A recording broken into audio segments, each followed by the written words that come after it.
জুটবে না এবার পেটের ভাতও। ভারতের দিকে চোখ রাঙিয়ে পস্তাচ্ছে বাংলাদেশ। কালঘাম ছুটছে অন্তর্বর্তী সরকারের।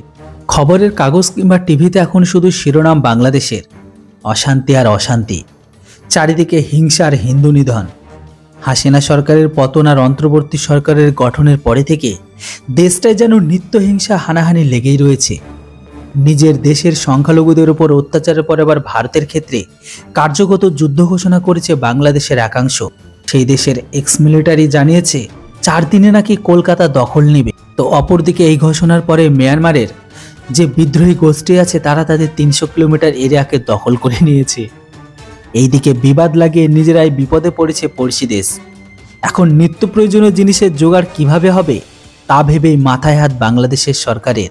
আজকের দিনে মূলত কৃষিপ্রধান দেশ হিসেবে বাংলাদেশকে আমরা চিনি, অথচ চাহিদা মেটানোর মতো উপাদান নেই তাদের হাতে। ফলত সামান্য নিত্য প্রয়োজনীয় জিনিসের জন্য ভারতের উপরে নির্ভর করতে হয় বাংলাদেশকে।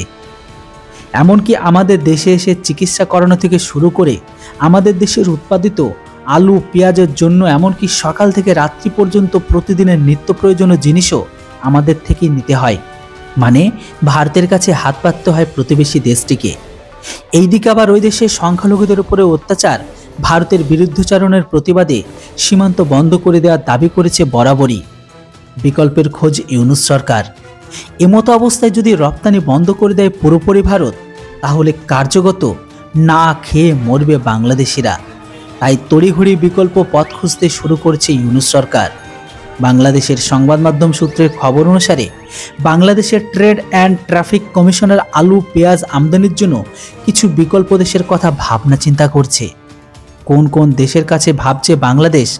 যেমনটা ডেটা অনুসারে জানা যাচ্ছে, আলু আমদানির জন্য জার্মানি, মিশন, চীন, এমনকি স্পেনের কথা ভাবছে বাংলাদেশ। অন্যদিকে পেঁয়াজের জন্য ভাবা হয়েছিল চীন, পাকিস্তান ও তুরস্কের কথা। কিন্তু এই সমস্ত দেশগুলি থেকে আমদানি খরচ কত পড়বে সেটাও একটা বড় মাথা ব্যথার কারণ। কেননা এত টাকা দিয়ে কিনে সেটার উপর দাম রেখে তবেই তো দেশের মানুষের কাছে বিক্রি করতে হবে। এমতো অবস্থা, দেশের এই অবস্থার মধ্যে সেই দেশের সাধারণ মানুষ কি করে কিনে খাবে? রিপোর্ট অনুযায়ী আগে ভারত থেকে দিনে 40 থেকে 50টি পেঁয়াজ ট্রাক যেত বাংলাদেশে। এখন রপ্তানি বন্ধ হয়ে গেলে যোগান কমেছে লক্ষণীয়ভাবে। দিনে 10টি থেকে 12টি ট্রাক যায় এখন বাংলাদেশে। ওপার বাংলায় পেঁয়াজের বার্ষিক চাহিদা প্রায় 27.28 লক্ষ টন।